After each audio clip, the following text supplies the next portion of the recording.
When my son told me that I would not be welcome at his house for Christmas, I smiled, got in my car, and made one call.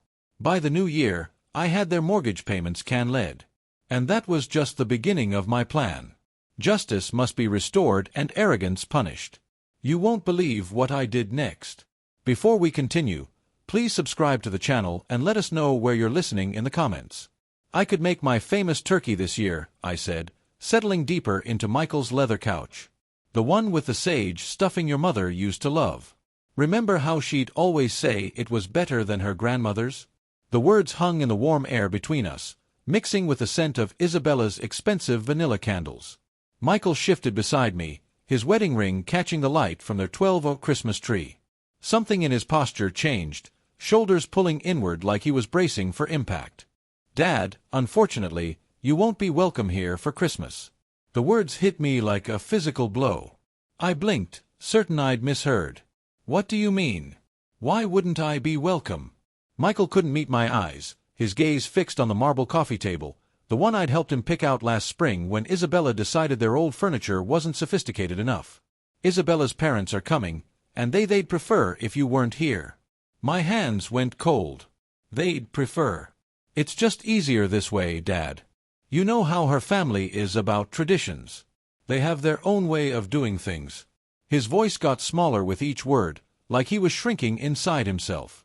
I looked around the living room at the silk curtains I'd paid for when Isabella complained about privacy.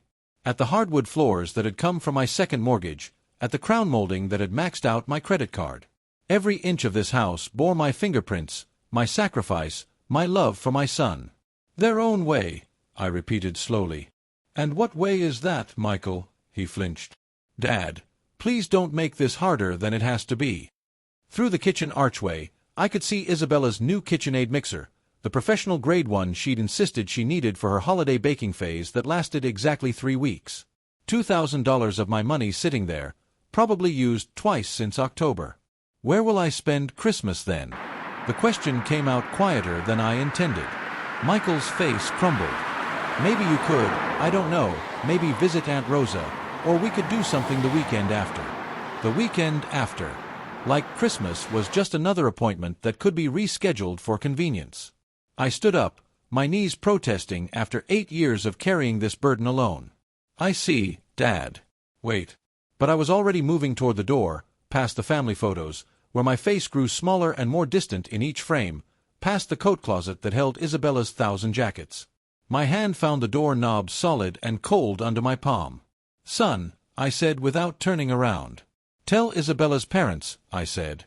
Feliz Navidad. The December air hit my face like a slap as I walked toward my truck. Behind me, I heard Michael call my name once, then the soft click of the door closing. Final absolute. I sat in the driver's seat for a moment, engine off, watching the Christmas lights twinkle in the windows of houses I'd never be welcome in. My phone buzzed, probably Michael wanting to smooth things over with empty promises and guilt. I didn't answer. Instead, I turned the key and drove into the darkness, leaving behind the warm glow of the house I'd bought, but would never belong in. The heater hummed against the December cold as I navigated the familiar streets toward home. South Hill sprawled around me, every neighborhood corner holding memories of the man I used to be, the one who believed family meant everything, who'd give his last dollar to see his son smile. That man was a fool. I stopped at the red light on 29th and Grand, watching a young father load Christmas presents into his SUV. His kids pressed their faces against the window, breath fogging the glass with excitement. Once upon a time, that had been Michael and me.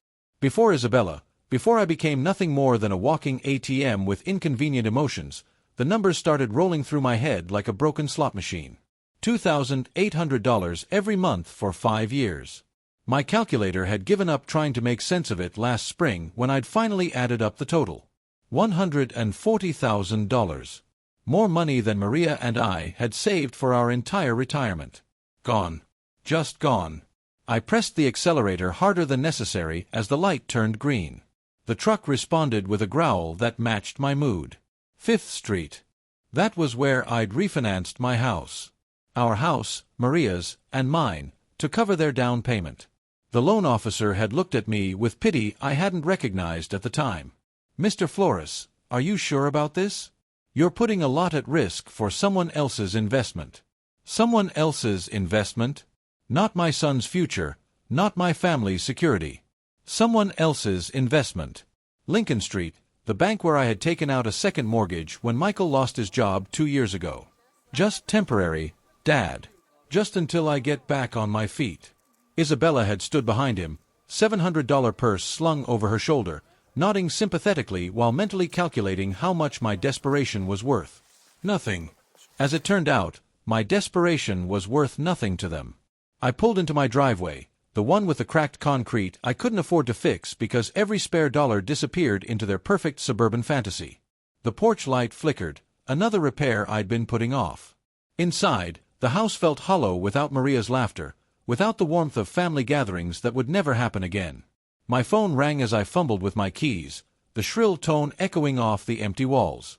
Isabella's name flashed on the screen, probably wanting to explain why I wasn't good enough for her parents' delicate sensibilities. Perfect timing. I'd been waiting 5 years to have this conversation. I answered on the fourth ring, letting her wait just long enough to wonder if I'd pick up at all. Dennis. Isabella's voice dripped with false sweetness, the same tone she used when asking me to cover their water bill or property taxes. I heard about the little misunderstanding with Michael. Misunderstanding? I leaned against my kitchen counter, still wearing my coat. I don't think there's any misunderstanding, Isabella. You made your position quite clear. Look, I know this seems harsh, but you have to understand my parents' perspective. They're very traditional people. They expect a certain atmosphere during the holidays. A certain atmosphere, I repeated. And what atmosphere is that? A pause. I could hear shopping bags rustling in the background. Probably spending money that should have gone to their mortgage payment. Money that was my responsibility, apparently. Well, they're not used to your kind of cooking. All that spicy Mexican food and loud music. And frankly, Dennis, they're educated people. They expect conversations about current events, literature, art, you know.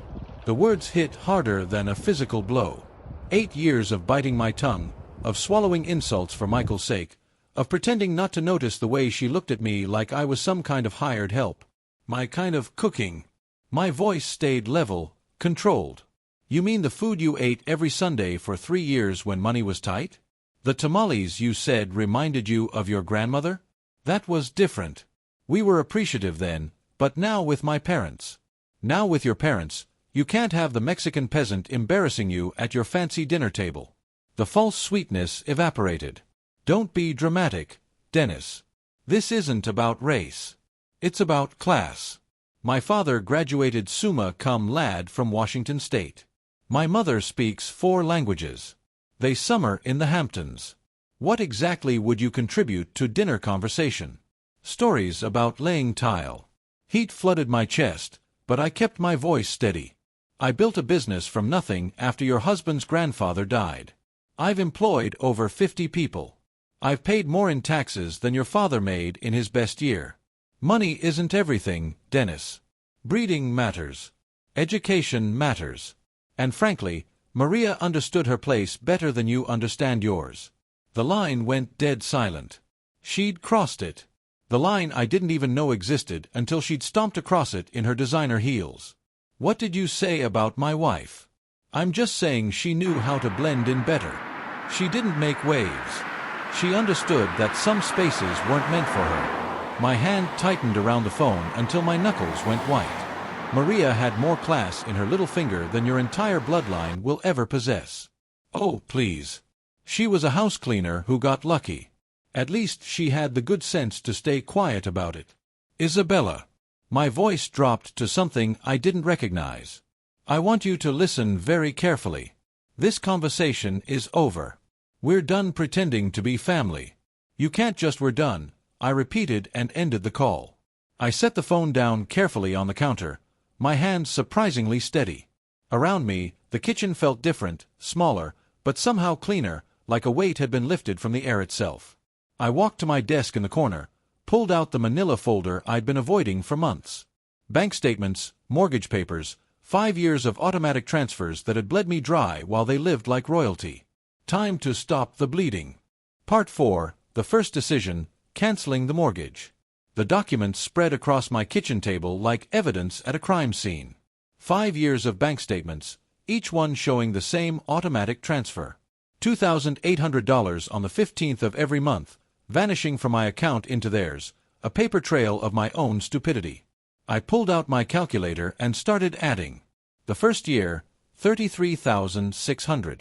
The second year, another $33,600. By the third year, I'd stopped buying myself new clothes. The fourth year, I'd started shopping at discount grocery stores. This year, the fifth year, I'd been eating peanut butter sandwiches for lunch to make ends meet. $143,400. Not counting the down payment, not counting the times I'd covered their utilities when Isabella's shopping addiction got out of hand. Not counting the new roof, the landscaping, the furniture that was essential for their lifestyle. I sat back in my chair looking at the numbers until they blurred. Maria's life insurance money, my retirement savings, the college fund we'd started for grandchildren I'd apparently never be allowed to see. All of it gone. Poured into a house where I wasn't welcome for Christmas dinner. I reached for my phone, scrolled through my contacts until I found the number for my bank. The automated system offered me options in English and Spanish. How thoughtful. How accommodating to people like me. Customer service. This is Jennifer. How can I help you today? I need to cancel an automatic transfer, I said, my voice steadier than it had been in years. Certainly, sir. I'll need your account number and some verification information. I rattled off the numbers, watched her type in the background. Professional, efficient, no judgment about why a 62-year-old man was canceling payments to what was probably his son's mortgage. I see the transfer you're referring to, Mr. Flores. $2,800 monthly to Wells Fargo. Account ending in 7423. How long have you been making this transfer? 5 years. The words tasted bitter. And you want to cancel it effective immediately? I looked around my kitchen at the outdated appliances I couldn't afford to replace, at the walls that needed painting, at the windows that leaked cold air because I'd spent my home improvement money on someone else's castle. Effective immediately, I confirmed. Done. The transfer has been cancelled. Is there anything else I can help you with today? No, I said, surprising myself with how good the word felt. No, that's everything. I hung up and sat in the sudden quiet of my house. Outside, December darkness was settling over Spokane. Christmas lights twinkling in windows where families gathered without conditions, without judgment, without the need to hide who they were. For the first time in 5 years, next month's budget would balance. For the first time since Maria died, I could afford to fix my porch light, buy decent groceries, maybe even take a vacation. I gathered up the bank statements, the mortgage papers, all the evidence of my generosity. Then I walked to my fireplace, struck a match, and watched 5 years of martyrdom turn to ash. The fire felt warm on my face, warmer than I'd felt in years. My phone buzzed with a text message, probably Michael wanting to apologize, or Isabella, needing money for something essential, like new throw pillows. I didn't check it. Instead, I poured myself a glass of the good whiskey, the bottle I'd been saving for a special occasion that never seemed to come. Tonight felt special enough. I raised my glass to the empty room, to Maria's photo on the mantel, to the man I used to be and the man I was becoming. Merry Christmas to me, I said, and meant it. Part 5. Isabella's Provocation. The next morning arrived crisp and clear, December sunlight streaming through my kitchen windows as I nursed my second cup of coffee. For the first time in years, I wasn't calculating how much money would disappear from my account in 3 days. The freedom tasted better than the Colombian blend I'd finally allowed myself to buy. My phone rang at exactly 10:47 a.m. Isabella's name flashed on the screen like a warning label. Dennis. Her voice carried that familiar tone of barely concealed impatience. I need you to pick up my parents from Spokane Airport. Their flight from Portland arrives at 2 o'clock. I set down my mug carefully, watching the steam curl toward the ceiling. Isabella, did you forget about our conversation yesterday? Look, whatever that was about, we need to focus on practical matters now. My parents need transportation, and you're the only one with time during the day. The audacity was breathtaking. Less than 24 hours after telling me I wasn't worthy of sharing Christmas dinner with her family, she expected me to serve as their personal chauffeur. And you're asking me because that's what family does, Dennis. They help each other. Her voice sharpened with irritation. Besides, let's be honest here. You're not my rival. You're too weak to be my rival. So, just get in your truck and pick them up. There it was, the final insult wrapped in a command. What airline? I asked quietly. Alaska Air Flight 447. They'll be at baggage claim Carousel 3. And Dennis, they're expecting someone who can handle their luggage properly. Don't embarrass us. I could hear her nails tapping against something hard. Probably her granite countertop, the one I'd paid for when she decided laminate wasn't suitable for her dinner parties. Of course, I said, I'll take care of everything. Good. And wear something decent. Maybe that blue shirt you wore to Michael's graduation. They notice things like that. The line went dead. She hadn't even said thank you. I sat back in my chair, looking at my phone's blank screen.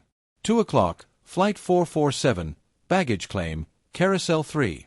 I glanced at the wall clock above my sink. 10:52 a.m., plenty of time. I poured myself another cup of coffee, added an extra spoonful of sugar, and opened yesterday's newspaper to the crossword puzzle I hadn't finished. 7 across. Delayed gratification. 12 letters. The answer would come to me eventually. Part 6, The Airport Trap. At 2:15 p.m., I was settling into my favorite armchair with a fresh cup of Earl Grey and the Spokane Review's Sunday edition. The crossword from yesterday lay completed on my coffee table. Delayed gratification had been postponement. My phone buzzed against the wooden surface. Isabella's name again. I let it ring. The December sun slanted through my living room windows, warming the space where I'd spent so many lonely evenings counting the cost of my generosity. Today, the silence felt different. Earned intentional. 2:47 p.m. The phone buzzed again. This time, I could see the preview of her text. Dad, where are you? My parents are. I turned the phone face down and returned to the sports section. The Seahawks had lost again. Some things never changed. By 3:30, my phone had buzzed 6 times. I'd finished the newspaper, brewed a second pot of tea, and started organizing the junk drawer in my kitchen table. Amazing what you could accomplish when you weren't rushing around serving people who considered you their personal bellhop. The 7th call came at 3:45. Instead of Isabella's name, I saw a known number. Probably her parents borrowed someone's phone at the airport. I let that one ring too. Outside, a neighbor was hanging Christmas lights on his porch. His children running around the yard with the manic energy that only December afternoons could bring. Normal families doing normal things. No one was stranded anywhere, waiting for someone who would never come. 4:15 p.m. My phone started ringing and didn't stop. Isabella, then the unknown number, then Isabella again. The buzzing became constant, like an angry wasp trapped against glass. I walked to my kitchen and unplugged my landline from the wall. Then I turned my cell phone completely off. Perfect silence. I made myself a grilled cheese sandwich and heated up a can of tomato soup, comfort food I hadn't allowed myself in months, because every grocery dollar had gone toward making ends meet while subsidizing their lifestyle. The cheese melted perfectly golden. The soup steamed in my favorite mug. Outside, the winter sun was already starting to set, casting long shadows across my backyard. Somewhere across town, 3 people were probably standing in an airport parking garage, arguing about taxi fare, and wondering how their personal servant had the audacity to strand them. The thought made my soup taste even better. By 5 p.m., I'd eaten dinner, loaded my dishwasher, and was considering what movie to watch. It had been years since I'd had an entire evening to myself without worrying about emergency calls for money or last-minute favors. I was reaching for the remote when someone started pounding on my front door, not knocking, pounding, the kind of aggressive hammering that rattled the frame and announced pure fury. I set down my tea and walked slowly toward the sound, already knowing exactly who I'd find on the other side. The pounding intensified as I approached the door, each blow more violent than the last. Through the peephole, I could see 3 figures crowded on my small porch like wolves circling prey. I opened the door to find Cody Jenkins's red face inches from mine. "What the hell is wrong with you?" he shouted, pushing past me into my living room without invitation. "We waited at that goddamn airport for over 3 hours." Catherine followed him, her usually perfect hair disheveled, her lips pressed into a thin line of pure hatred. This is completely unacceptable behavior from someone your age, Dennis. Absolutely barbaric. Isabella brought up the rear, her designer coat wrinkled, her makeup smeared. You humiliated us. Do you have any idea what you've done?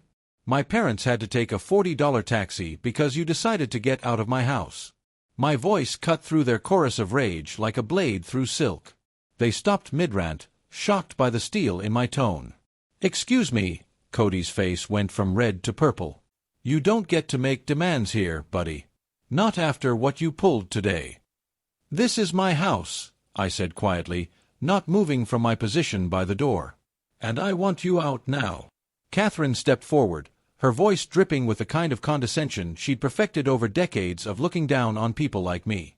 Dennis, you clearly don't understand the magnitude of your mistake. My husband has connections throughout this city.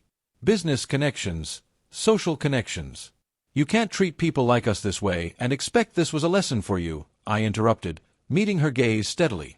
A lesson about your excessive arrogance and your poor treatment of people you consider beneath you. Isabella's mouth fell open. A lesson? Who do you think you are to teach anyone anything? You're nobody. I'm someone who finally stopped being your personal bank account and taxi service. I stepped aside and held the door open wider. The lesson is over. You can leave. Cody jabbed a finger toward my chest, but didn't quite dare touch me. You have no idea who you're messing with, old man. I've been in this town longer than you've been breathing its air. I know people, important people, people who can make your life very, very difficult. Is that a threat, Mr. Jenkins? It's a promise. His voice dropped to a menacing whisper. You think abandoning elderly people at an airport is just something you can do without consequences? You're about to learn exactly how wrong you are. Catherine nodded, her smile sharp enough to cut glass. Indeed, actions have consequences, Dennis, and yours will be quite public. Isabella grabbed her father's arm. Daddy, let's just go. This pathetic old man isn't worth our time. They filed out of my house like a defeated army, but Cody turned back at the threshold. You'll regret this, he said. I guarantee it. I closed the door behind them and turned the deadbolt with a satisfying click. Through the window, I watched them pile into their rental car, still arguing among themselves as they drove away into the December darkness. The house felt cleaner with them gone, as if their presence had left a stain that was only now lifting, but their parting words echoed in the sudden quiet. Public consequences, important people, connections. I walked back to my living room and picked up my tea, still warm in its mug. For the first time in this whole mess, I felt something that might have been concern. But it was overwhelmed by something much stronger. Anticipation. 3 days later, I was enjoying my morning coffee and scanning the Spokane Review when I saw my own face staring back at me from page 3. The headline read, Spokane businessman abandons elderly couple at airport during holiday storm. My hands went still around the coffee mug. There I was in black and white, an old photo from my company's website, probably 5 years out of date. Below it, a story that made my blood run cold and my temper flare in equal measure. Cody and Catherine Jenkins, visiting their daughter for Christmas, were left stranded at Spokane International Airport for over 4 hours Sunday when family member Dennis Flores failed to appear for a prearranged pickup. The couple, both in their late 50s, waited in frigid temperatures as a winter storm warning was issued for the region. Winter storm warning. It had been 52 degrees and sunny.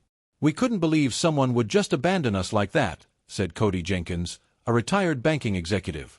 We called repeatedly, but Mr. Flores never answered his phone. We were forced to take an expensive taxi in dangerous weather conditions. At our age, this kind of treatment is not just inconsiderate, it's dangerous. The article continued with quotes about my pattern of erratic behavior and concerns about my mental state.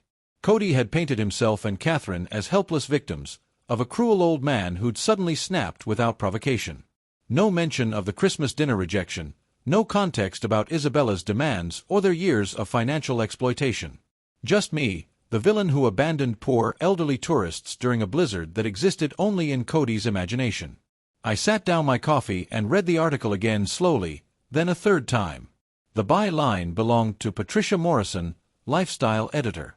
I didn't recognize the name, but I recognized the strategy. Cody had called in favors, used his banking connections to get this story placed exactly where it would do maximum damage to my reputation. Smart. Very smart. For the first time since this whole mess started, I felt a grudging respect for my opponents. They weren't just entitled trust fund babies throwing tantrums. They were strategic, calculating. They understood that in a small city like Spokane, reputation was everything. One well-placed newspaper article could destroy decades of hard work. They declared total war. I folded the newspaper carefully and set it aside, my mind already shifting into the methodical planning mode that had built my business from nothing. This wasn't about airport pickups anymore. This wasn't about Christmas dinner or mortgage payments. This was about winning. I pulled out my laptop and began typing names into search engines. Cody Jenkins, Catherine Jenkins, Isabella Flores, their social media profiles, their connections, their habits, their weaknesses, everything they'd foolishly made public over the years. If they wanted to play chess, I'd show them what a real strategist looked like. I glanced at my wall calendar. December 18th, 7 days until Christmas. 7 days to plan something they'd never forget. I spent the next 3 days living in a different world. Not the world where I was Dennis Flores, the broken-down old man who let his family walk all over him. This was the world where I was Dennis Flores, businessman, strategic thinker, someone who'd built something from nothing and wasn't about to let a bunch of entitled parasites destroy what I'd worked 40 years to build. My laptop became command central. Social media profiles filled my browser tabs like playing cards in a high-stakes game. Cody Jenkins, retired First National Bank manager, member of the Spokane Country Club, treasurer of the Inland Northwest Business Leaders Association, a man who'd spent his career in positions of trust and influence, a man with a lot to lose. Catherine's Instagram painted a perfect picture of refined living, charity luncheons, wine tastings, vacation photos from Coeur d'Alene tagged with trash-blessed life. Every post carefully curated to project success and sophistication. Comments from friends praising her elegant taste and inspiring lifestyle. All built on other people's money, including mine. Isabella's Facebook timeline told the real story.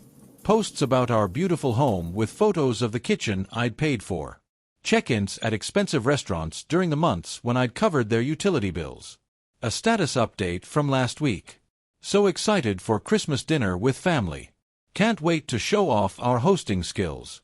Our hosting skills, our home, our success. The narcissism was breathtaking. But it was Michael's LinkedIn profile that gave me the final piece I needed. His recent activity showed a new connection. Patricia Morrison, lifestyle editor at the Spokane Review. The same Patricia Morrison who'd written the hatchet job about me. Morrison's profile. 43 years old, journalism degree from WSU, 15 years at local papers, no previous connection to banking or finance, which meant Cody had reached out cold, probably through someone he knew from his business network. A 5-minute search through local business directories confirmed my suspicion. 3 mutual connections between Cody and Patricia's editor. The story hadn't just appeared. It had been planted carefully and deliberately. Amateur hour. I opened a new document and began typing. Not a response to their media attack, something much better. A timeline. 5 years of financial support documented with bank statements, receipts, and canceled checks. The down payment for their house, $47,000 from my home equity loan. The kitchen renovation when Isabella decided granite countertops were essential. $18,000 from my credit card. 60 monthly mortgage payments of $2,800 each, $168,000 in counting, $250,000, more than I'd spent on myself in the last decade. My phone buzzed with a text from a number I didn't recognize, probably Isabella, trying a new angle. I ignored it and kept working. By evening, I had everything organized in a manila folder thick enough to choke a horse. Bank statements, receipts, photos downloaded from their social media showing off purchases I'd funded, a printed copy of the newspaper article with my handwritten notes in the margins documenting each lie and distortion. I looked at my wall calendar. December 24th was circled in red, not because it was Christmas, but because it was the perfect day for justice. According to Isabella's Facebook events, they were hosting Christmas dinner for 12 people, family, friends, neighbors, members of their social circle, the kind of people who read the Spokane Review and formed opinions based on what they saw there. The kind of people who deserve to know the truth. I closed my laptop and walked to my kitchen where I'd left my good camera, the one I'd bought years ago to document job sites for my business. Time to put it to work documenting something else entirely. Tomorrow was Christmas Eve. Tomorrow, Cody Jenkins and his family were going to learn what happened when you declared war on someone who actually knew how to fight. Christmas Eve morning dawned gray and cold, the kind of Spokane winter day that made you grateful for warm houses and family gatherings. Too bad I wouldn't be welcome at either. But I had other plans. I leaned back in my desk chair, looking at the evidence spread across my screen. These people had made 3 critical mistakes. First, they'd underestimated me completely. Second, they'd gone public with their attack, which meant I could go public with my response. Third, they'd documented their entire privileged lifestyle online, creating a perfect catalog of hypocrisy. I clicked through to Patricia. I laid out my evidence like a lawyer preparing for trial. Bank statements organized by year. Each monthly payment highlighted in yellow. Receipts arranged chronologically showing the pattern of my support for their lifestyle. Photos printed from their social media. Isabella's new jewelry. Their vacation photos. The expensive Christmas decorations currently adorning the house. I'd helped them keep all of it copied 12 times. One for each dinner guest. The newspaper article went on top of each stack. My red pen notes visible in the margins. Lie written next to Cody's quotes about dangerous weather. False. Beside the claim about my erratic behavior, missing context highlighted where they'd failed to mention 5 years of financial support. I dressed carefully in my best suit, the navy blue one I'd worn to Maria's funeral, pressed and ready for another kind of farewell. Today I was saying goodbye to the man who'd been a doormat for his family. Tonight, I'd be someone who commanded respect. At 6:30 p.m., I loaded my briefcase with the evidence packets and drove to Kendall Yards. Their house glowed with warm light, cars filling the driveway and lining the street. Through the front windows, I could see figures moving around the dining room. Isabella playing hostess in the home my money had helped them buy. I parked across the street and checked my watch. 6:45. Perfect timing. Late enough that everyone would be seated for dinner. Early enough that they'd still be on the main course. No easy escape for anyone. The front door was unlocked. Of course it was. Isabella loved to show off how safe their neighborhood was, how they didn't need to worry about security, like people in rougher areas. I let myself in quietly, the warm air hitting my face along with the sounds of laughter and conversation from the dining room. And then Catherine said, "But darling, that's not how we do things in our family." Someone was saying, followed by more laughter. Our family after everything they'd done to exclude me from it. I walked into the dining room carrying my briefcase, 12 faces turning toward me with expressions ranging from surprise to horror. Isabella froze with her wine glass halfway to her lips. Michael's face went pale. Cody and Catherine looked like they'd seen a ghost. "Good evening, everyone," I said calmly, setting my briefcase on their marble sideboard. "I hope you don't mind me joining your Christmas celebration." Isabella found her voice first. "Dennis, this is completely inappropriate. You need to leave immediately." "Actually," I said, opening my briefcase and pulling out the first stack of papers, "I think your guests deserve to know who really paid for this dinner, this house, and this lifestyle you've been showing off." A woman I didn't recognize, probably one of Catherine's charity friends, leaned forward with curiosity. "What is he talking about?" "Isabella. He's having some kind of episode," Isabella said quickly. "Michael, call someone." But I was already moving around the table, placing a packet of documents in front of each guest. "Here are the bank records," I said conversationally. 5 years of financial support, $168,000 in mortgage payments alone, plus the down payment, renovations, furniture, appliances, everything you see around you. The room went silent except for the rustling of papers as 12 people began examining the evidence. I watched their faces change as they absorbed the numbers, the dates, the undeniable proof of my generosity and their deception. "This is," one man started, then stopped, staring at a bank statement. "Outrageous," finished the woman across from him. "Isabella, why didn't you tell us any of this?" Isabella's perfect composure was cracking. "It's more complicated than it looks. Dennis volunteered to help us. We never asked." Actually, I interrupted, pulling out the newspaper article. Let's talk about what you did ask for and what you told the media about me. The temperature in the room seemed to drop 10 degrees. I placed copies of the newspaper article on the table, watching as the dinner guests recognized my photo from the unflattering story that had run 3 days earlier.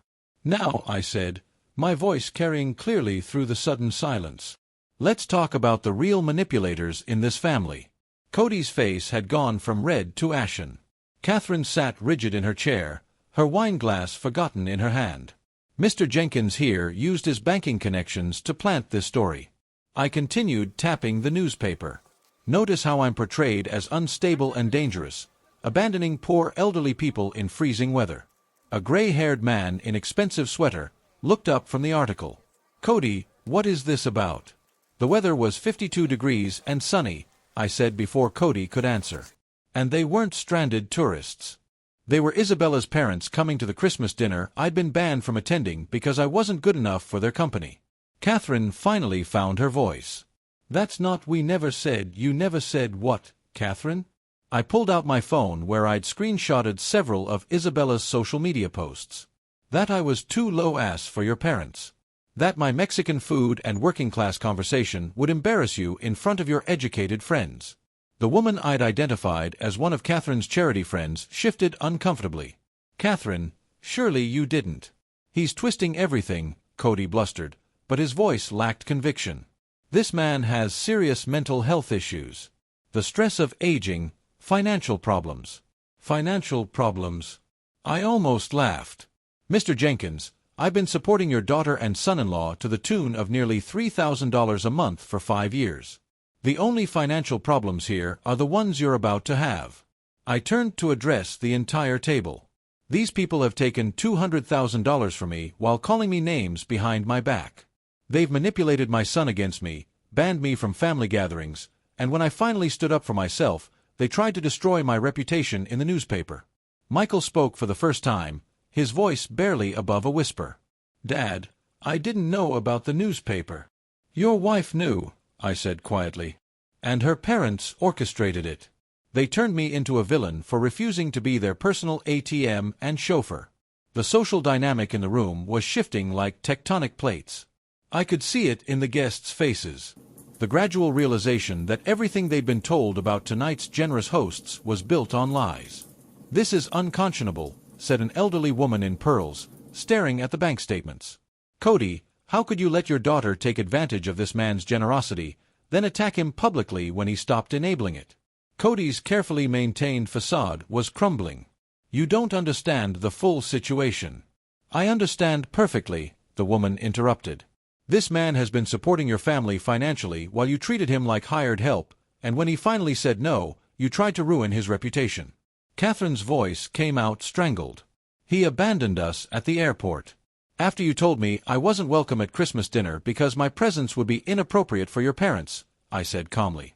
After 5 years of paying their bills while you looked down on me for my ethnicity and education level. The silence was deafening. 12 people staring at Cody and Catherine with expressions ranging from disgust to embarrassment for having associated with them. Isabella made one last desperate attempt to control the narrative. Everyone, please. This is a family matter that's gotten out of hand. No, I said firmly. This stopped being a family matter when you made it public. When you used the newspaper to attack my character, when you decided my reputation was acceptable collateral damage for your pride. I looked around the table at faces I didn't recognize, but who now knew exactly who I was. I wanted you all to know the truth before you read about Dennis Flores in the paper again, because you will read about me again, but next time it'll be the real story. I closed my briefcase and straightened my tie. Enjoy the rest of your dinner. It's the last one I'll be paying for. As I walked toward the door, I could hear the eruption beginning behind me. Voices raised in accusation, questions demanding answers, the sound of a carefully constructed social facade falling apart. It was the most beautiful Christmas music I'd ever heard. The letter arrived on a Tuesday morning in March, delivered by certified mail, with the weight of legal consequences behind every word. I signed for it at my front door, noting how the spring air smelled of new growth and possibility instead of the winter desperation that had marked those dark December days. Notice of default, The envelope read, "Final demand for payment." Inside, 3 months of missed mortgage payments had caught up with Michael and Isabella like a tsunami of reality. $8,400 in arrears, 14 days to bring the account current or face foreclosure proceedings on the house I'd helped them buy. I set the letter aside and returned to my coffee, reading it the way you'd read news about distant weather. Interesting, but not your problem anymore. My phone had been ringing for weeks with increasingly desperate calls. Isabella's number blocked after the first hysterical voicemail. Cody and Catherine, whose social standing in Spokane had evaporated like morning mist after their Christmas dinner humiliation. Even Michael, whose calls I'd been ignoring out of a mixture of anger and curiosity about how long it would take him to swallow his pride. The answer, apparently, was 97 days. He knocked on my door that Thursday evening, no longer the confident man who'd excluded me from Christmas dinner, but someone who looked like he'd aged a decade in 3 months. Dark circles under his eyes, his expensive suit wrinkled, the smell of desperation clinging to him like cheap cologne. "Dad," he said when I opened the door. "We need to talk." I stepped aside to let him in, noting how he looked around my house like he was seeing it for the first time. The new furniture I'd bought with my first mortgage-free paycheck, the fresh paint on walls that hadn't been updated in 8 years, because every spare dollar had gone to his lifestyle. The repairs I'd finally been able to afford now that I wasn't subsidizing someone else's American dream. "Nice place," he said quietly. "It's what happens when you spend money on yourself instead of people who don't." "Appreciate it," I replied, settling into my new recliner. "Coffee?" He shook his head, perching on the edge of my couch like he was afraid to get comfortable. "Dad, I need you to know how sorry I am about everything. Christmas dinner, the newspaper article, the way Isabella, the way we treated you." "Go on." "I didn't know about Cody planting that story. I swear I didn't. When I found out," he ran his hands through his hair. "Jesus, Dad. The things they said about you behind your back, the way they talked about our family, about Mom's memory." My jaw tightened at the mention of Maria, but I kept my voice level. "And what exactly did they say about your mother?" "That she knew her place better than you knew yours. That she understood boundaries. They couldn't meet my eyes. I should have defended you. I should have stood up to them years ago." "Yes," I said simply. "You should have." We sat in silence for a long moment, the weight of 5 years of mistakes filling the space between us. Outside, I could hear my neighbor mowing his lawn. The normal sounds of a normal Thursday evening in a normal neighborhood where sons didn't exclude their fathers from Christmas dinner.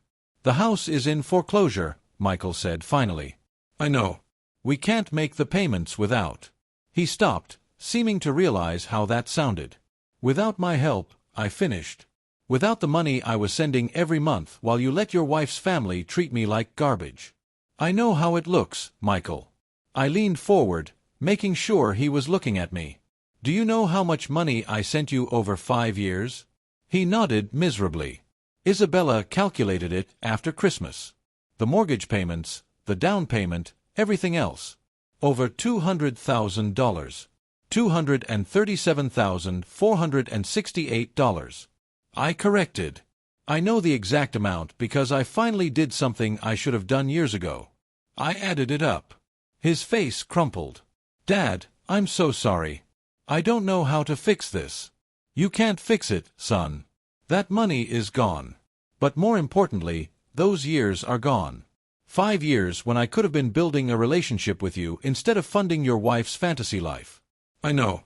I know that now." He looked up at me with something that might have been hope. "But maybe we could start over. Maybe there's a way to." "Are you asking me to resume the mortgage payments?" The hope died in his eyes. We're going to lose everything, Dad. The house, Isabella's respect for me, her parents' approval. I don't know what I'll do." "You'll figure it out," I said not unkindly. "The same way I figured out how to live without a son who respected me. The same way I learned to spend Christmas alone while you celebrated with people who thought I was beneath them." He started to cry, then quietly like a man who'd run out of other options. "I lost you, didn't I? I chose them over you, and now I've lost you forever." I watched him for a long moment. This man I'd raised and loved and sacrificed for, who'd let his wife's family convince him that his father wasn't good enough for their company. "Michael," I said finally, "You didn't lose me. You gave me away. There's a difference." He wiped his eyes with the back of his hand. "Is there any chance, any way you could forgive me?" "I forgave you months ago," I said, and meant it. But forgiveness doesn't mean going back to the way things were. It doesn't mean pretending this didn't happen, or that I'm going to resume paying for a lifestyle that came with the condition that I be grateful for scraps of your attention. Then what does it mean? I stood up and walked to my mantel where Maria's photo sat next to a new picture. Me with Rosa and her family at Easter dinner. The first holiday I'd spent with people who actually wanted me there. It means that if you want a relationship with me, you'll have to build it from scratch. It means showing me respect instead of demanding I earn it. It means making choices based on what's right, not what's convenient. I turned back to him. And it means that the next time someone, your wife, her parents, anyone, tries to exclude me from family gatherings, you'll remember who actually acts like family. He nodded slowly, understanding perhaps for the first time that respect wasn't something you could take for granted. "The house," he asked quietly, "isn't my problem anymore?" I sat back down, feeling lighter than I had in years. "You're a grown man, Michael. Figure it out like grown men do. Get a job that pays enough to cover your bills. Sell the house and buy something you can afford. Stop living beyond your means and expecting other people to subsidize your choices." He stood up slowly, his shoulders straight for the first time since he'd arrived. "You're right about all of it." "I know." He walked to the door, then turned back. "Dad, for what it's worth, seeing you stand up for yourself at Christmas dinner. I was proud of you. Embarrassed and angry, but proud, too." "Good," I said. "Maybe there's hope for you yet." After he left, I poured myself a glass of the good whiskey and stepped onto my back porch. Spring was coming to Spokane, the trees beginning to bud, the air warming with promise. In 4 months, I'd be 63. Maria had been gone for 8 years. I'd wasted 5 of those years being a doormat for people who didn't appreciate sacrifice. I wasn't planning to waste anymore. My phone buzzed with a text from Rosa. "Dinner Sunday. The kids want to show you their school projects." I smiled and typed back. "Wouldn't miss it." Real family, it turned out, was something you found with people who actually wanted you there.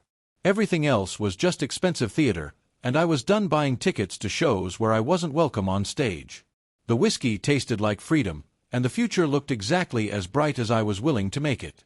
If you like this story, please like this video. Must subscribe to the DJ Stories channel and share your impressions of this story in the comments. To listen to the next story, click on the box on the left.